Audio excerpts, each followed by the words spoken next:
40 million striker met Edu before the transfer window, but Arsenal decided not to sign him. Arsenal didn't sign a new striker this summer despite numerous links with a new number 9. The Gunners did scour the market for a new centre forward as they looked at the likes of Benjamin Sesko and Victor Osimhen. However, for one reason or another, Arsenal didn't go for a new striker.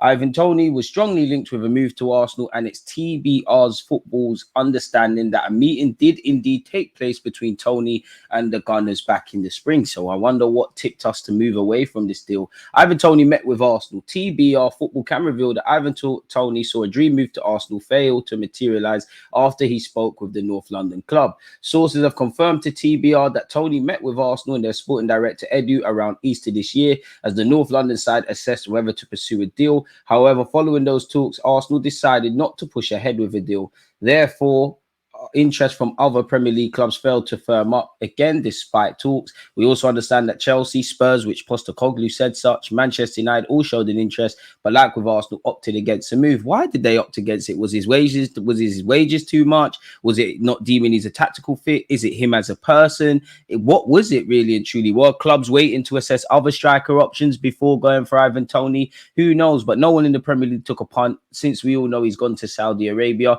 and he'll be, his bank balance is probably more than he would have earned at Arsenal, Chelsea, Spurs or Manchester United, but it's probably not the move you would see. And I wonder how long he actually stays in Saudi Arabia, because has he kissed goodbye to World Cup dreams? I'm not too sure, people.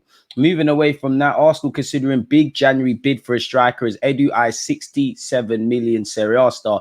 I don't buy it. I don't believe Arsenal sign a striker in January. I'd love to be proven wrong, but you'd make a case of a low-cost, versatile attacking addition, maybe even a keeper or a central midfielder. I think we'll wait to the summer to assess the likes of Gyökeres, Isaac, Sesko, so on and so forth, people. We know we've put faith in Kai Havertz after failing to sign Benjamin Sesko. Apparently, we're weighing up the possibility of bringing in a big money striker in the January market. Who though? Because Sesko is not going to happen in January. Who knows, people? Chelsea and Manchester United have also been interested. We know Ivan Toney and Victor Osimhen has been one. Oh, we're linked with Marcus Thuram of Inter Milan. I don't think Inter want to let him go mid-season, and I'm pretty sure he's going to cost a lot of money. Can't see Arsenal spending 67 million on him, so it feels like clickbait, but nonetheless, it is what it is. Following Lookman's exploit since he's been in Italy, and I wouldn't say he set the world alight against Arsenal recently on Thursday. Apparently, we're reportedly interested in the Atalanta winger after his performance against us on Thursday night. Allegedly, Spurs, Newcastle, and Liverpool, as well as Arsenal, all interested,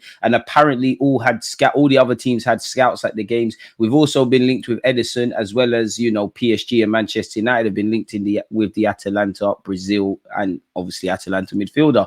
I mean, I wouldn't be against Lookman. I think he's in his peak now. He's obviously plays for Nigeria, but counts as homegrown. Be a great option off the left-hand side, which Sterling might not be here beyond the season. Trossard clearly isn't seen as a regular starter. And Martinelli has gone 17 games without a goal and an assist, which is, for his ability, unacceptable. For Arsenal, unacceptable. We all know we wanted Nico Williams. Nothing came of that, so it's fair to put that away.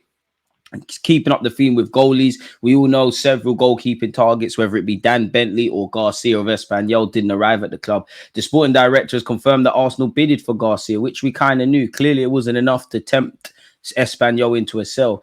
He said, well, with Joan, it is obvious that his talent lies there at Arsenal level. His day-to-day life is of a very high level. Obviously, he took advantage of Paschio's injury and has taken the number 1 position. It's true there's interest in him, but for us, he is an asset. That's where we get a little bit into what a good sale is. What is a good sale? We understood Joan is an asset and that he is necessary to achieve our objective because he plays in a very specific position.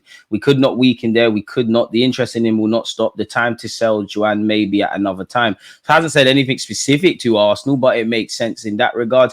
Apparently, German football expert Christian Florka said Arsenal did not get too serious last summer in relation to Leroy Sane.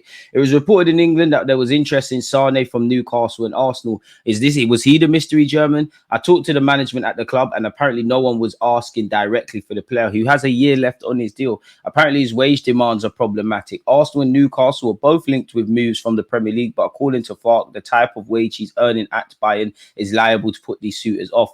He's currently earning a lot of money at the club, in brackets 15 million plus 5 million in add-ons. It's very easy for him to achieve his add-ons as he gets 1 million after every 6 games played. If you look at Arsenal's situation, you see they now have Raheem Sterling. I heard they don't pay his whole salary. Their agreement with Chelsea sees Arsenal pay 100 grand a week, while the remaining 200 grand a week is covered by Chelsea. So he's earning 18.6 million in brackets, 15.6 million pounds a year, which Arsenal did not want to pay. If you pay that for Sterling, I think it's very hard to pay 20 million euros for Sane. I think Newcastle also interested, but it was the same game with Elise. Bayern were in talks along with Newcastle, with the former eventually paying a 13 million euro salary. So that you could kiss goodbye to Sane potentially signing for the club. Good player, worked with Arteta before, but wage demands, and there's, he's 28, 29. He's not 75, but not too much longevity there. Calafiori sends clear message to Mikel Arteta over playing time. It's so good to have him and Timber as potential options. You throw into that Tomiyasu, we're living.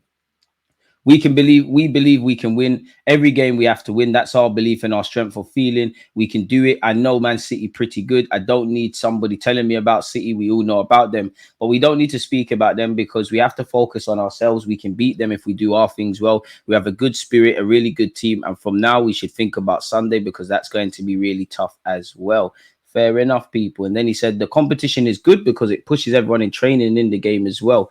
Fair enough. And he's also said it's his time to play. He said, I'm already settled in. The team has been amazing with me, and now it's time to play. Training has been different, but as I've said before, everybody is ready to help me. They're doing really good for me. I'm learning quickly, so now I can stay on the pitch and help the team. But I have understood already, and for sure, the intensity is so high. And in the game, you can see that because the level is amazing in the Premier League and Champions League.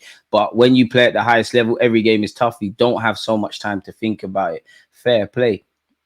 And obviously, he bigged up David Raya as well, people. Apparently, Thomas Partey is still linked with the Saudi Pro League, people, and is expected to leave Arsenal at the end of the season. Simultaneously, Arsenal, as well as Liverpool and many other clubs, continue to be linked with Martin Zubimendi. Several clubs have seen people that he's taking them around the houses. There has been some emerging reports out of Spain that he's actually regretful of staying at Sociedad. I don't know if that's in line to his contract. I don't know if that's just silly journalism, people.